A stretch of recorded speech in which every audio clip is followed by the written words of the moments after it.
नमस्कार। मैं जगबीर सिंह छिकारा आज इस नई वीडियो में कक्षा 10 के इतिहास विषय के पाठ नंबर 3 के एक बहुत ही महत्वपूर्ण प्रश्न को लेकर आपके सामने आए हैं। विवाह क्या होता है और ये कितने प्रकार के होते हैं। विवाह का जो अर्थ है, विवाह स्त्री और पुरुषों के पारिवारिक जीवन में प्रवेश करने की एक संख्या है या विवाह एक स्वीकृत सामाजिक प्रणाली है जिसके अनुसार दो या दो से अधिक व्यक्ति परिवार की स्थापना करते हैं। विवाह प्राचीनतम सामाजिक संस्थाओं में से एक है। मानव सभ्यता के विकास में विवाह को उल्लेखनीय भूमिका प्राप्त है। विवाह के माध्यम से परिवारों की स्थापना होने लगी, वह नातेदारी का विकास हुआ। विवाह का उद्देश्य मनुष्य की लैंगिक इच्छाओं की पूर्ति को मान्यता देना है। विवाह से व्यक्ति की मानसिक संतुष्टि प्राप्त होती है, इससे बच्चों को सामाजिक सुरक्षा प्राप्त होती है, यह परिवार की आर्थिक आवश्यकताओं की पूर्ति करता है और इससे वंश परंपरा आगे बढ़ती है।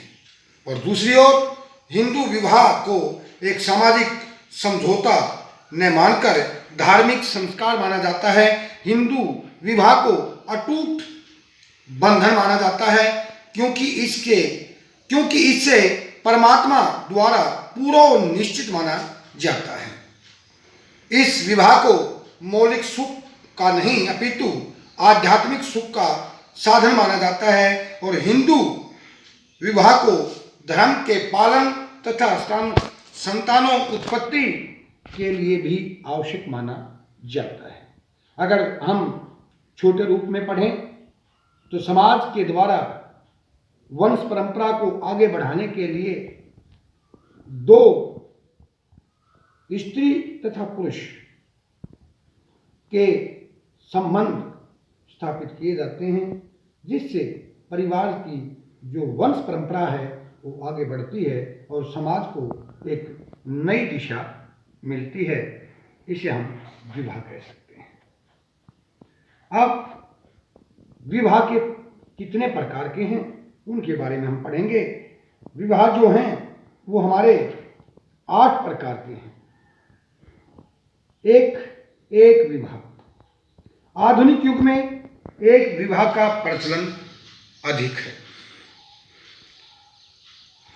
आज के इस समाज के अंदर एक ही विवाह का, एक ही शादी का प्रचलन जो चला हुआ है आज, वो एक ही शादी का प्रचलन सबसे अधिक है। इससे एक व्यक्ति एक समय में एक स्त्री से विवाह करता है। इसमें पति पत्नी के संबंध अधिक स्थायी तथा गहरे होते हैं। इसमें बच्चों का पालन पोषण अधिक अच्छे ढंग से किया जाता है और उन्हें पूर्ण स्नेह मिलता है, उन बच्चों को पूर्ण प्यार मिलता है। इसमें पति पत्नी एक दूसरे से तालमेल से रहते हैं और नतीजन परिणाम स्वरूप पारिवारिक झगड़े कम होते हैं। परंतु दूसरी ओर एक विवाह के कारण कई मनोवैज्ञानिक समस्याएं भी पैदा होती हैं। एक विवाह के कारण पति अथवा पत्नी के बीमार होने पर घर के कार्य रुक जाते हैं। जहाँ एक तरफ सुख समृद्धि बच्चों की सुरक्षा प्रेम स्नेह की बात आई तो एक पारिवारिक समस्या भी होती है। जब इस जोड़े में से एक रोगग्रस्त हो जाता है, बीमारी उनको लग जाती है, तो परिवार के जो आर्थिक कार्य हैं, उन्नति के कार्य हैं, वो रुक जाते हैं। और ऐसे समय में जब पति पत्नी में से कोई एक बीमार हो जाता है तो बच्चों की सुरक्षा की तरफ, बच्चों की उन्नति की तरफ, उनके प्यार प्रेम की तरफ कोई फिर ध्यान नहीं दिया जाता। तो दूसरा विवाह है भ्रातर बहुपति विवाह। इस प्रथा में स्त्री के सभी पति आपस में भाई होते हैं। बच्चे का पिता सबसे बड़े भाई को समझा जाता है। अगले बच्चों के पिता का निर्धारण इसी क्रम से किया जाता है। बड़े भाई की आज्ञा के बिना उसके छोटे भाई उसकी पत्नी के साथ यौन संबंध स्थापित नहीं कर सकते। यदि कोई छोटा भाई किसी और से भी शादी कर लेता है तो उसकी पत्नी के साथ सभी के संबंध होते हैं। यदि संबंधित भाई पत्नी पर केवल अपना ही अधिकार समझते हैं उसे संपत्ति से वंचित कर दिया जाता है। देखिए, भ्रातृ पति विवाह, इसमें परिवार के अपने सगे भाई होते हैं। जो बड़ा भाई होता है उसकी पत्नी के साथ छोटों का रिश्ता नाता होता है। जो संतान उत्पत्ति होती है उसमें बड़े भाई की वंश परंपरा चलती है और उसी के नियम के अनुसार, उसके कहने के अनुसार ही परिवार में तालमेल बनाया जा सकता है। गैर भ्रातृ बहुपति विवाह, गैर माना दूसरा। गैर भ्रातृ बहुपति विवाह में स्त्री के सभी पति सगे भाई नहीं होते, वे सभी अलग अलग स्थानों पर रहते हैं। स्त्री प्रत्येक पति के पास कुछ कुछ समय के लिए रहती है। यह समय उसके पतियों की संख्या पर निश्चित किया जाता है। जिस समय स्त्री एक पति के पास रही होती है तो दूसरे पति को भी उसके पास आने की आज्ञा नहीं होती। बच्चा पैदा होने की स्थिति में कोई भी पति उसका पिता बच्चे का नहीं बन सकता। ऐसा करने के लिए पति को जब वह स्त्री गर्भावस्था में होती है एक धनुष देकर उसे आग्रह करना होता है। जो सगे संबंधी नहीं होते, आपस में खून का रिश्ता नहीं होता, वो स्त्री इस तरह अलग अलग पतियों के पास अपना कुछ अलग अलग समय गुजारती है। तो इस तरह का जो विवाह है वो गैर भ्रातृ बहुपति विवाह कहा जाता है। अगला है बहुपत्नी विवाह। बहु माने ज्यादा, जो ऐसा विवाह जिसमें एक पति की अनेक पत्नियां होती हैं। बहुपत्नी प्रथा भारत में प्राचीन काल से प्रचलित है। राजा तथा राज्य के अन्य बड़े बड़े सरदार अनेक पत्नियां रखते थे। राजा की प्रतिष्ठा का अनुमान उसके द्वारा रखी गई जो पत्नियों से लगाया जाता था। मध्यकाल में मुसलमानों ने इस प्रथा को जारी रखा।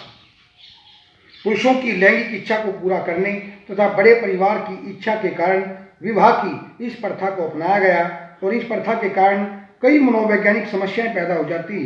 इस कारण समाज में स्त्रियों को निम्न दर्जा प्राप्त होता था। देखिए, ये प्राचीन परंपरा मध्यकाल से ही शायद चली आ रही है, उससे पहले भी है। ये कहते हैं इतिहासकार कि जो राजा महाराजा थे या राज्य के जो सरदार थे, सामंत थे, वो अनेक पत्नियां रखते थे और जो जिसकी ज़्यादा शादियाँ होती उसे ऊंचा दर्जा प्राप्त होता था। महाराजा पटियाला थे, उनको 365 रानियाँ थी। और भी अनेक राजा आए हैं जो अनेक शादियाँ करते थे। तो इस संबंध में ये कहा गया है कि परिवार की इच्छा के कारण इस प्रथा को अपनाया गया था, लेकिन इससे कई समस्याएं उत्पन्न होती हैं जिसके कारण समाज में स्त्रियों को निम्न दर्जा प्राप्त हुआ था। उसके बाद है अंतर्विवाह। अंतर्विवाह में व्यक्ति की अपनी ही जाति से विवाह करना पड़ता है। अंतर्विवाह के गुणों का वर्णन इस प्रकार है। इसमें रक्त की शुद्धता को बनाए रखा जाता है और इससे समूह में एकता कायम रखी जाती है। इस कारण समूह की संपत्ति सुरक्षित रहती है और इस कारण जाति समूह की संख्या में बढ़ोतरी होती है और इस कारण स्त्रियां अधिक प्रचुर रहती हैं क्योंकि वो अपनी संस्कृति में उनका तालमेल आसानी से हो जाता है। परंतु दूसरी ओर इसका एक राष्ट्रीय एकता के मार्ग में बाधा उत्पन्न करती है। इस कारण जातीयताओं की भावना को प्रोत्साहन मिलता है और सामाजिक प्रगति के मार्ग में एक बहुत बड़ी बाधा आ जाती है। एक तरफ तो जो कहा गया है इस अंतर्विवाह में कि इसमें रक्त में शुद्धता आती है, लेकिन और एक समूह भी में संपत्ति सुरक्षित होती है और स्त्रियां अधिक प्रसन्न दिखाई देती हैं। लेकिन दूसरी तरफ एक समस्या क्या आती है, इससे जातिवादिता को बढ़ावा मिलता है, इससे राष्ट्रीय एकता के लिए बहुत बड़ा खतरा उत्पन्न हो जाता है। उसके बाद है बहिर्विवाह। बहिर्विवाह में से भाव अपने गोत्र, गांव एवं अपने कुटुंब से बाहर विवाह संबंध स्थापित करना है। एक ही गोत्र, गांव या कुटुंब के स्त्री पुरुष भाई बहन माने जाते हैं। वेस्टर्न मार्ग के अनुसार, इतिहासकार जो वेस्टर्न मार्ग हैं वो कह रहे हैं कि इस विवाह का उद्देश्य निकट संबंधियों के साथ यौन संबंधों का टालना है और यह विवाह प्रकृतिवाद का सूचक है। इससे विभिन्न समूहों का संपर्क बढ़ता है और जैविकीय दृष्टिकोण से भी विवाह को अच्छा माना जाता है। जो अपने खानदान से, कुटुंब कबीले से, अपने गोत्र से, अपने गांव से बाहर जो विवाह किया जाता है, उसका मतलब ये है कि आने वाली जनरेशन के अंदर जो वंश परंपरा है उसमें आनुवांशिक शुद्धता बनाए रखने के लिए किया जाता है। ये इस प्रकार है, उसमें नस्ल में एक सुधार आता है और एक नई नस्ल का जन्म होता है।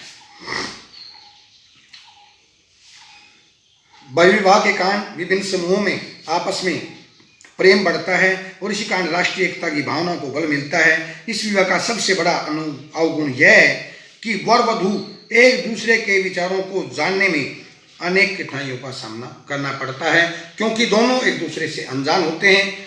उनके विचार, उनके भाव समझने में उनको काफ़ी मुश्किलात का सामना करना पड़ता है, क्योंकि दोनों एक दूसरे से अनजान हैं। अनुलोम विवाह। अनुलोम विवाह का यह नियम है कि जिसके अनुसार ऊंची जाति के पुरुष अपने से निम्न जातियों की लड़कियों के साथ विवाह कर सकते थे। उदाहरण के लिए एक ब्राह्मण, अक्षत्रिय, वैश्य और शूद्र वर्गों की लड़कियों से विवाह कर सकता था। इस विवाह का एक मुख्य कारण निम्न जातियों के लोगों द्वारा उच्च जाति में विवाह को गौरवमयी माना जाता था। इससे उन्हें समाज में ऊंच स्थान प्राप्त हो जाता था। ये था अनुलोम विवाह। और प्रतिलोम विवाह, इसमें क्या था कि इसमें नीची जातियों के, मतलब निम्न जातियों के पुरुष उच्च जातियों की स्त्रियों के साथ विवाह करते थे। और मनु महाराज के अनुसार विवाह, मनु महाराज ने या मनुस्मृति के अंदर इस विवाह का घोर विरोध किया गया है। उसने इस प्रकार के विवाह से उत्पन्न संतानों को अछूत माना है कि उच्च जाति की स्त्री हो और निम्न वर्ग से या निम्न समुदाय से, निम्न जाति से पुरुष है, और वो दोनों जब विवाह कर लेते हैं और उनसे जो संतान की उत्पत्ति होती है, इसमें उसे उस प्राप्त हुई संतान को अछूत माना जाता है। और मनु महाराज ने इसका घोर विरोध किया है। उसने स्त्री, ब्राह्मण स्त्री तथा शूद्र पुरुष से उत्पन्न संतान को चांडाल कहा है। एक ब्राह्मण लड़की है और शूद्र से जो वो शादी कर लेती है, उनसे जो संतान उत्पत्ति होती है उसको चांडाल कहा गया है।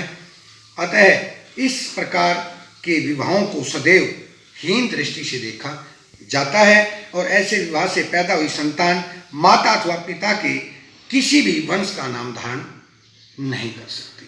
तो आज के हमारे इस वीडियो के अंदर हमने जो ये पढ़ा, विवाह क्या होता है, विवाह के कितने प्रकार होते हैं, इनके बारे में पढ़े। ये प्रश्न जो आपका बहुत ही महत्वपूर्ण है, परीक्षा उपयोगी है। इसे एग्जामिनर पेपर सेटर जो है वो 1 नंबर में भी या आपको 2 विवाहों के परिभाषा के रूप में भी, अंतर के रूप में भी आपसे पूछ सकता है। इसलिए ये प्रश्न जो आपके भविष्य में काम आएगा, इसकी तरफ ध्यान दें।